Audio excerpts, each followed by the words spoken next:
Hello everyone. हमने एक question किया था मीडियन का डिस्क्रीट सीरीज का। उस क्वेश्चन में कुछ लोगों के कुछ डाउट्स थे। पहला डाउट था सब लोगों का कि मीडियन में अगर एन का साइज आपका इवन ना हो के ऑड हो जाए तो उस केस में आप कौन सा फॉर्मूला यूज करोगे।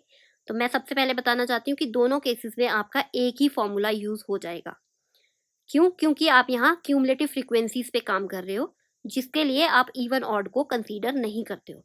तो यहाँ हमारा एम का फॉर्मूला रहेगा या मीडियन का फॉर्मूला रहेगा size of n plus one divided bye tooth item. यहाँ n की वैल्यू और समीशन f सेम रहता है, तो दोनों को हम सेम कंसीडर करेंगे।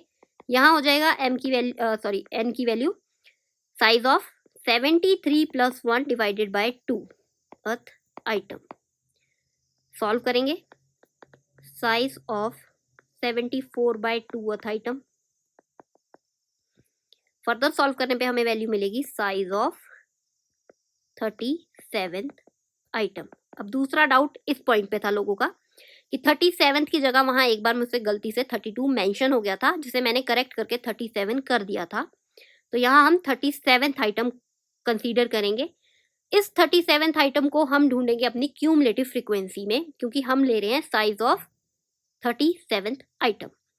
तो यहाँ अगर हम क्यूमुलेटिव फ्रीक्वेंसीज को कंसीडर करें तो हमारे पास फर्स्ट केस में 6 तक की वैल्यूज इंक्लूडेड है, नेक्स्ट केस में 1 to 15 इंक्लूडेड है, नेक्स्ट 1 to 26 इंक्लूडेड है, उसके बाद हमारे पास 40 वाले केस में ये 37 इंक्लूड करेगा।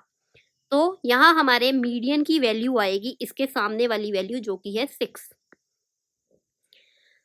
इसके बाद नेक्स्ट डाउट है कुछ लोगों का कि अगर हमारी वैल्यू 40 ना होके 40.5 हो या 37 ना होके 37.23 इस तरह की हो, तो उस केस के लिए आपने क्या करना है, आपने अपनी रेंज चेक करनी है। आपके पास फर्स्ट केस में डाटा है 1 to 6, तो 6 तक की जितनी भी वैल्यूज हैं वो होगी कंसीडर्ड फर्स्ट केस में। अगर आपका आंसर आता है 1 to 6 के अंदर, मान लीजिए आपका आंसर आ रहा है 5, तो उस केस के लिए आप मीडियन की वैल्यू लोगे 3, इसके सामने वाली।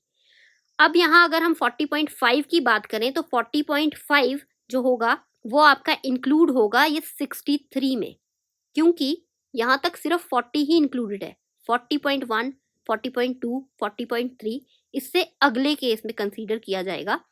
अगर आपका मीडियन का साइज आ रहा है 40.5 आइटम, यहाँ लिख देती हूँ मैं, मीडियन का साइज है आपका 40.5 आइटम, तो इस केस में आप कंसीडर करोगे 40.5 के सामने वाली वैल्यू, मतलब जिसमें 40.5 कंसीडर हो रहा है, यहाँ हो रहा है 63 के अंदर, तो यहाँ आपकी m की वैल्यू आएगी 7। इस तरीके से हमने करना है। यही वजह है कि यहाँ हम एक ही फॉर्मूला यूज करते हैं, हम दो फॉर्मूलाज यूज नहीं करते, क्योंकि हमारे पास पॉइंट में भी वैल्यू आ रही है तो भी हम वैल्यू को फाइंड आउट कर सकते हैं। आई होप मैंने आपके सारे डाउट्स क्लियर कर दिए हैं। अगर किसी को फिर भी कोई डाउट बचता है तो आप मुझसे पूछ सकते हैं। Thank you so much.